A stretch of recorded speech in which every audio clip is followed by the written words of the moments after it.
बिस्मिल्लाहिर्रहमानिर्रहीम। अस्सलाम वालेकुम स्टूडेंट्स। आज हम लोग जिस चीज़ को एड्रेस करने जा रहे हैं वो है commenting on presentations given by classmates. It's the next activity which is addressed in your text book. लेकिन स्टूडेंट्स अगेन ये कम्युनिकेटिव स्किल है, एग्जामिनेशन में ये स्किल एड्रेस नहीं होती। ये skill just for the sake of this कि आपकी कम्युनिकेटिव स्किल्स इम्प्रूव हो, आप एक और लैंग्वेज में बात कर सकें। So that's why this is communicative skill. Okay, so what is in it? If you remember students, this is activity is written in your book, chapter number 2, unit number 2. So in this unit it is said that the activity is comment on the presentation given by your classmates in the previous unit about human rights and the last address of Hazrat Muhammad sallallahu alaihi wasallam, the holy prophet sallallahu alaihi wasallam. So students, last chapter में हमने देखा कि students ने presentations दी group में, class में, सबके सामने। और अब वो जो प्रेजेंटेशंस उन्होंने बनाए हैं पावर पॉइंट पे, अब आप लोग as an audience how do you comment on those presentations? So there is a criteria, there are certain rules. कोई तरीक़ा कार है जिसके मुताबिक आप प्रेजेंटेशंस पे कमेंट कर सकते हैं। So what is the criteria? Let's have a look at it. When somebody presents the presentation in front of the class, so the audience, वो जो बैठे उसको सुन रहे हैं, how they will comment on it. First of all, before commenting, they have to notice these things. Number one is, how was the topic introduced? कोई presentation है, उसने topic किस तरह से इंट्रोड्यूस किया है। अगर सपोज़ ये टॉपिक था human rights and the last address of holy prophet सल्लल्लाहु अलैहि वसल्लम, सो हाउ ही और शी स्टार्टेड इट। क्या ये इतना अपीलिंग था, आपको लगा, क्या आपको अट्रैक्ट किया, आपको अच्छा लगा? So this is something what you are going to notice. जैसे ही प्रेजेंटर आपके सामने आता है, प्रेजेंटेशन स्टार्ट करता है, तो सबसे पहले आपने नोटिस क्या करना है? You are going to notice how was the topic introduced. So students, let's come for the second point. Second point is, was he or she able to give details to support his her topic? क्या वो इस काबिल था कि उसने details दी? Topic तो उसने लिख दिया, उस टॉपिक से रेलेवेंट डिटेल्स उसने कितनी मुहैया की?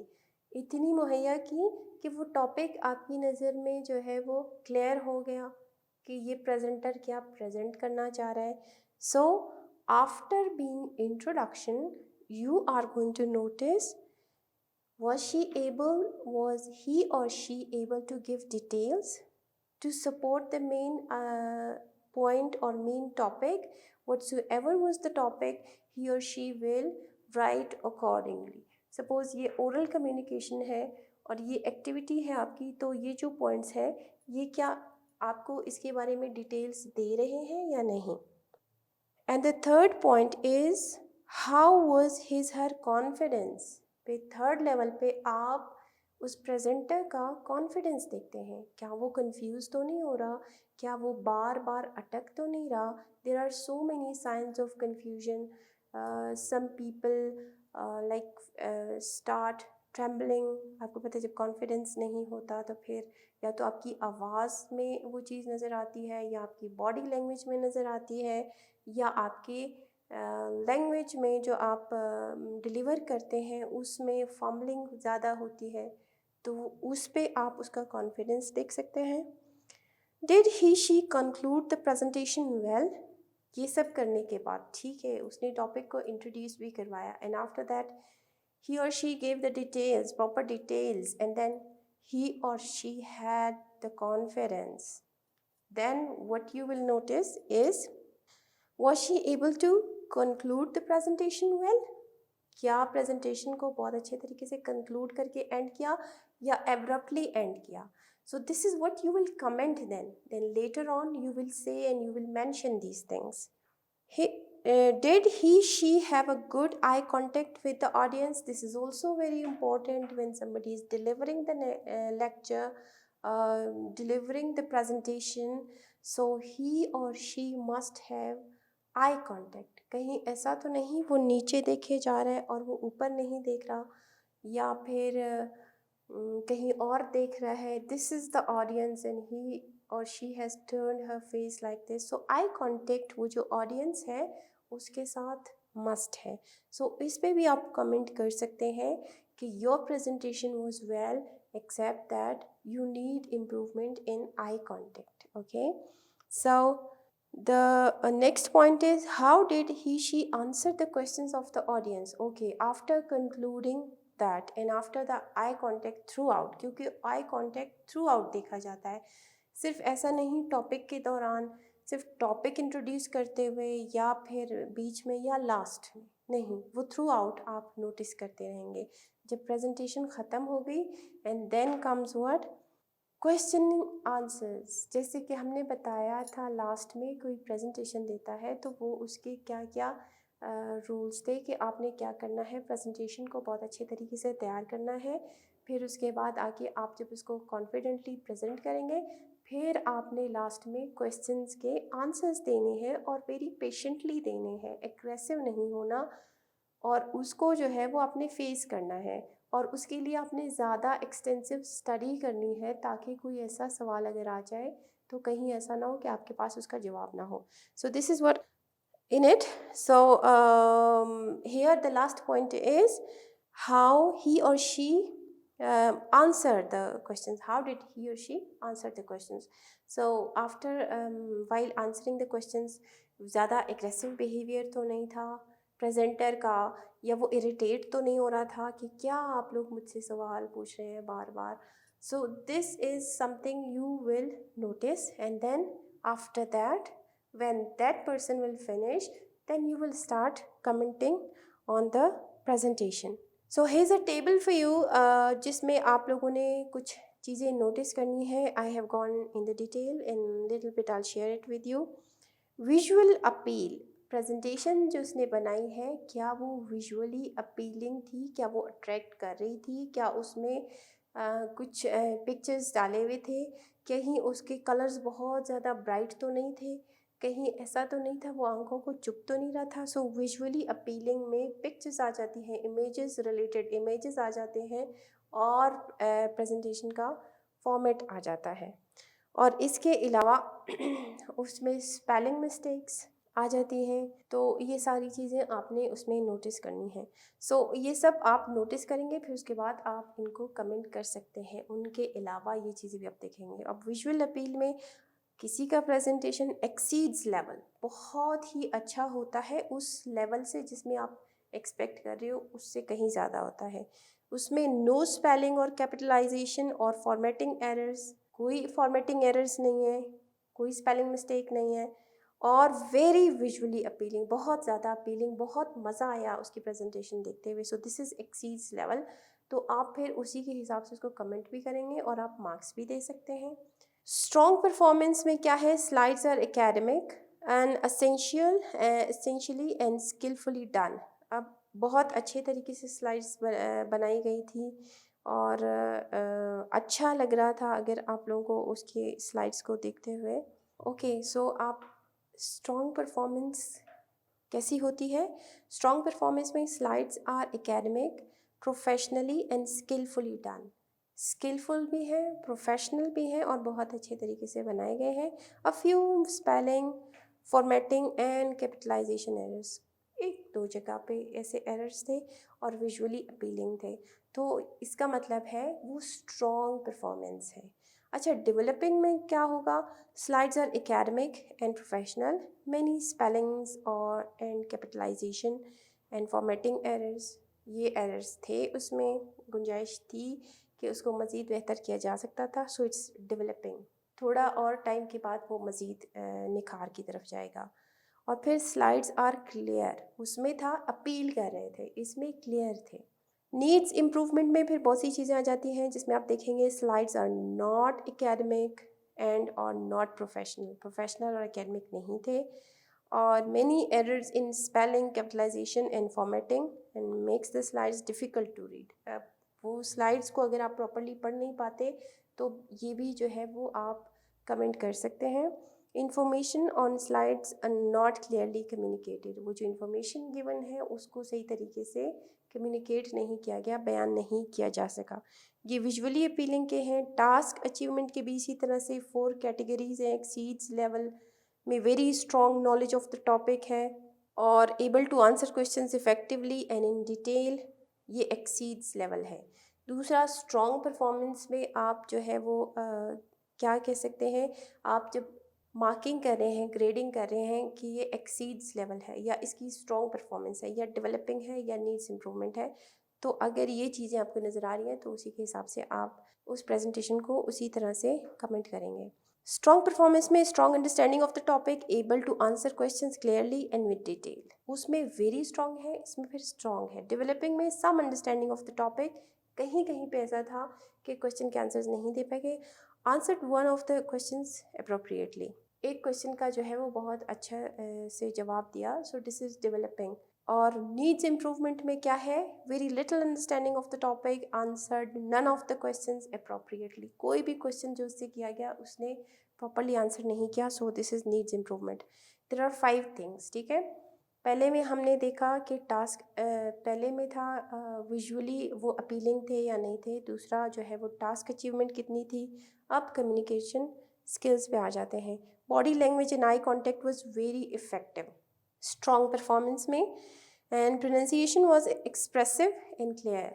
और डेवलपिंग में क्या है, body language was mostly effective and eye contact was made almost all of the time. और नीड्स इम्प्रूवमेंट में क्या है, body language often distracted from the presentation, body language effective नहीं थी। Pronunciation was often not clear making it often difficult for the audience to understand, pronunciation भी इतनी अच्छी नहीं थी, so it needs improvement. And vocabulary में भी इसी तरह से है, exceeds level, strong performance, developing and needs improvement. और ये a wide range of topic related vocabulary was used effectively and naturally, vocabulary was almost always accurate. Strong performance में a wide range of vocabulary was used, vocabulary was usually accurate, not all the time.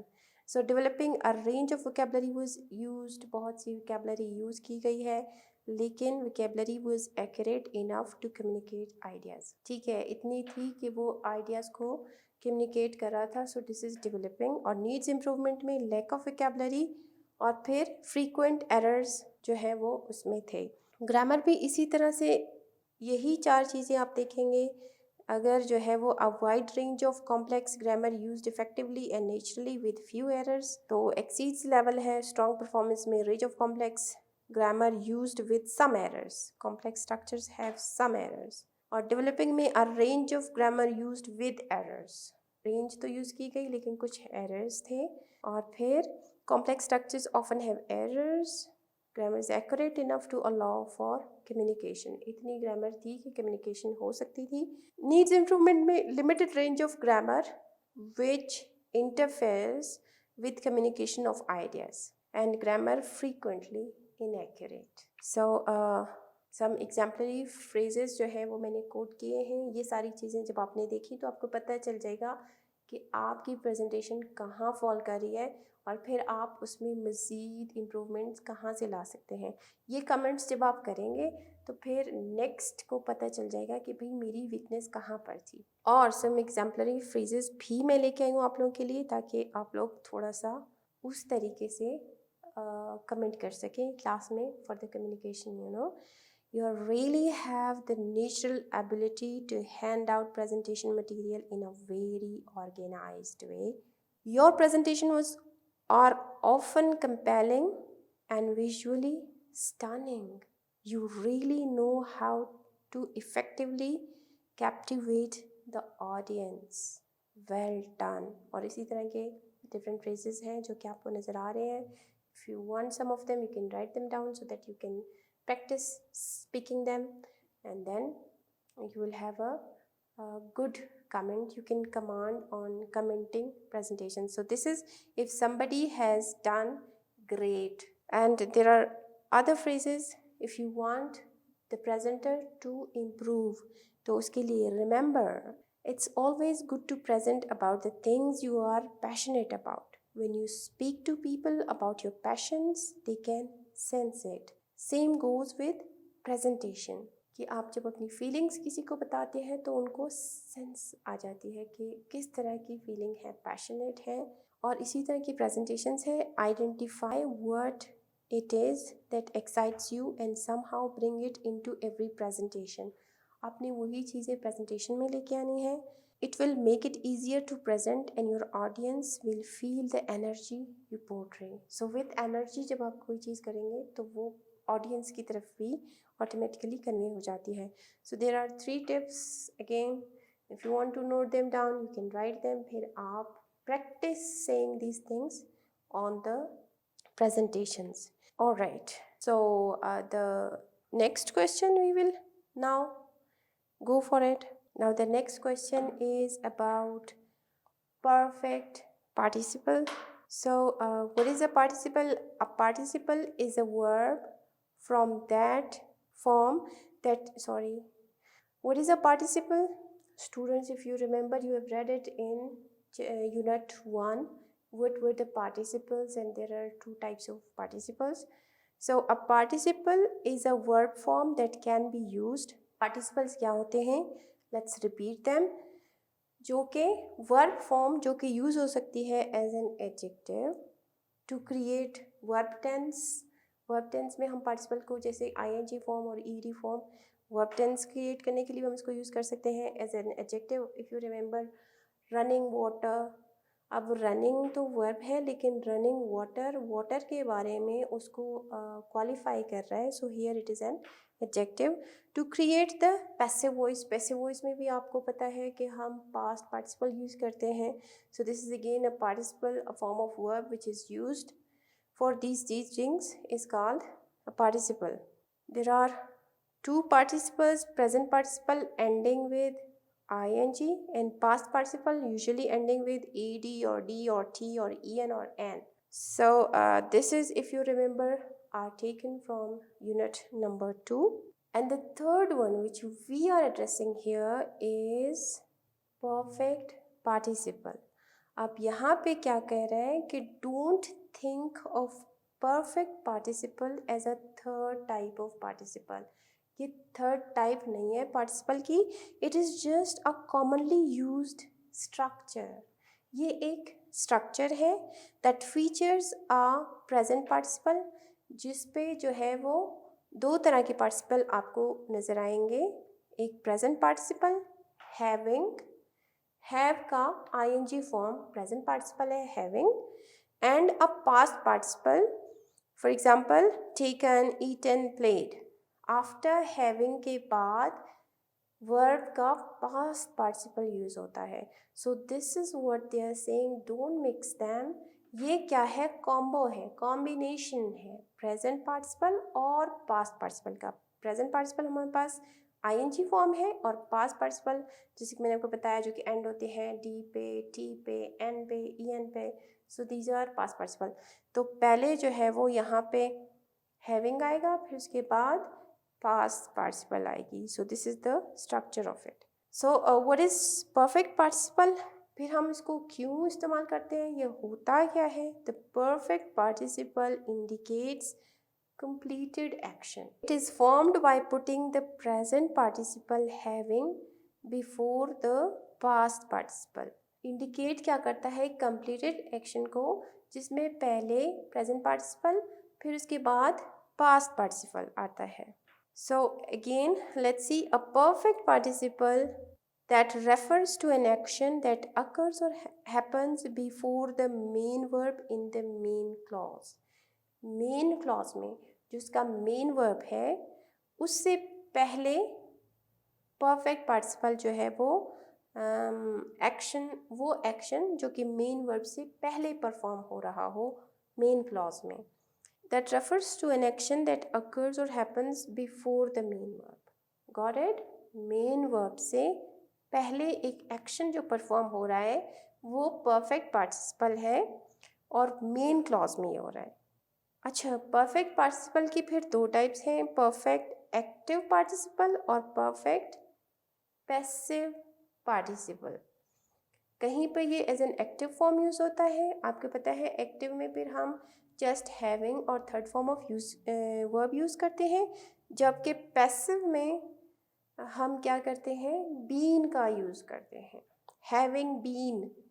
और passive में आपको पता है कि doer of action जो है वो एजेंट नहीं होता, वो जो है ऑब्जेक्ट की जगह ले लेता है। परफेक्ट एक्टिव पार्टिसिपल का स्ट्रक्चर क्या है, हैविंग मैंने आपको बताया प्रेजेंट पार्टिसिपल और उसके साथ पास्ट पार्टिसिपल या थर्ड फॉर्म ऑफ वर्ब और फिर ऑब्जेक्ट और मॉडिफायर आता है। So this is the structure of it. There are some examples for it. Having completed his homework, Ahmed went to attend the debate contest. So here in yellow perfect participle जो है वो आपको नज़र आएगा। Having improved her English language, Saima qualified for a job. Having delivered the message, Hassan left for Karachi.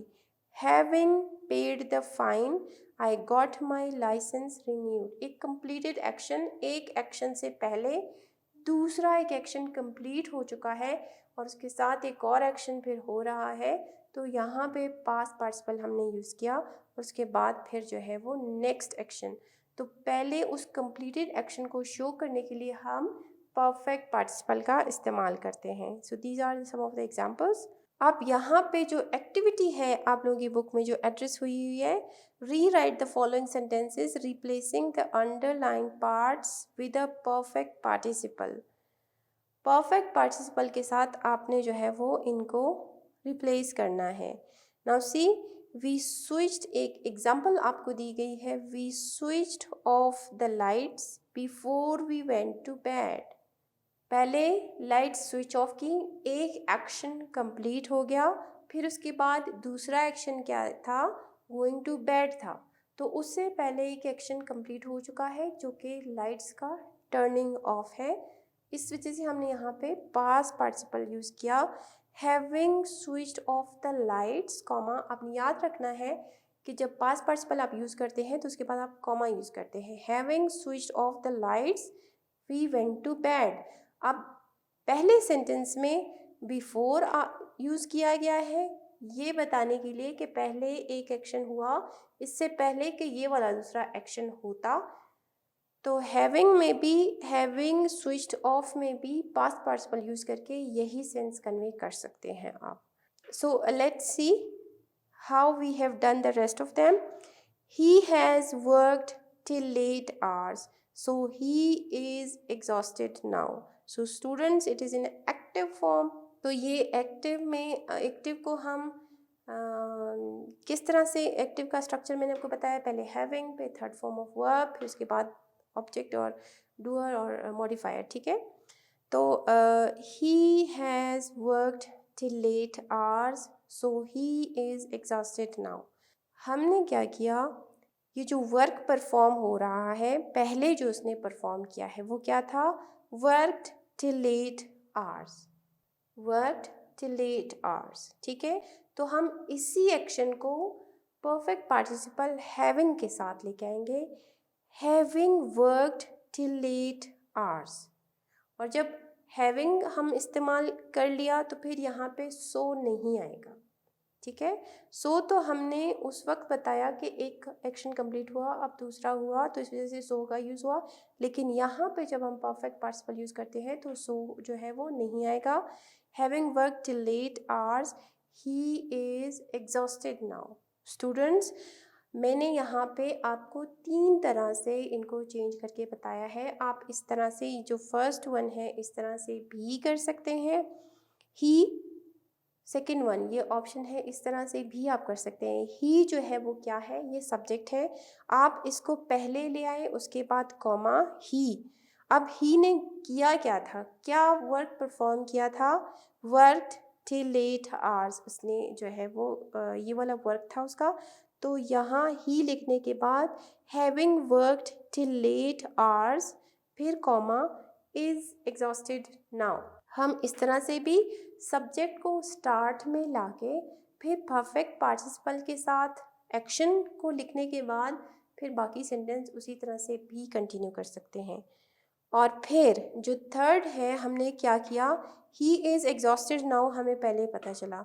अब हमने क्या किया, ही इज़ एग्जॉस्टेड नाउ, और फिर उसका रीज़न हमने परफेक्ट पार्टिसिपल में करके बता दिया भाई वो क्यों एग्जॉस्टेड है, having worked till late hours. इस तरह से भी आप कर सकते हैं, ठीक है। लेकिन मोस्टली यहाँ पे जो मैंने बाकी किए हैं वो जो फर्स्ट टाइप है उस तरह से किए हैं। She filled the washing machine and switched it on. The answer is having filled the washing machine, she switched it on. और अगर हम सब्जेक्ट को स्टार्ट में लेके आए तो हम लिखेंगे इसको कुछ इस तरह से, she having filled the washing machine switched it on, इस तरह से भी आ सकता है। और फिर she switched the washing machine on having filled it यहाँ पे आएगा और जो है वो washing machine पहले सेंटेंस में चला जाएगा। she switched the washing machine on having filled it. The third one is Maria had traveled from Karachi to Quetta, therefore she overslept in the morning. So हम इसको किस तरह से चेंज करेंगे, having तो मस्ट है, having फिर उसके बाद मारिया हैड नहीं आएगा, पहले हम उसका एक्शन लिखेंगे। having traveled from Karachi to Quetta, Maria overslept in the morning, like this। और आप इसको सब्जेक्ट को स्टार्ट में लाके Maria comma having traveled from Karachi to Quetta overslept in the morning, ठीक है। So the fourth one is since I had not seen Ali for ages, I did not recognize him। इसको हम किस तरह से चेंज करेंगे स्टूडेंट्स, आप लोग अभी गौर से इसको अपनी नोटबुक्स में कर लें ताकि लेट्स सी कि आपको समझ आया है या नहीं, और साथ में मैं करती हूँ, ठीक है। Since I had not seen Ali for ages, I did not recognize him। सो हमने यहाँ पे क्या लिखा, सिंस यहाँ पे नहीं आएगा, ठीक है। Having not seen Ali for ages, हमने कंजक्शन को जो है वो स्किप किया। Having not seen Ali for ages, I did not recognise him, या आई को आप स्टार्ट में ले आएँ, बाकी सेंटेंस को जो है वो एक एक्शन कंप्लीट करने के लिए इंडिकेट करें हैविंग से, फिर उसके बाद दूसरा एक्शन आप लिख लें। सो इस तरह से भी हो सकता है। Salim had not ridden a horse for a long time and found it very difficult to keep in the saddle. So इसको हम किस तरह से चेंज करेंगे, it's the fifth one, having not ridden a horse for long time, Salim found it very difficult to keep in the saddle. या फिर आप सलीम को स्टार्ट में लाके Salim comma having not ridden a horse for a long time found it very difficult to keep in the saddle, इस तरह से भी हो सकता है, ठीक है students. That's it students, thank you so much and अल्लाह हाफिज़।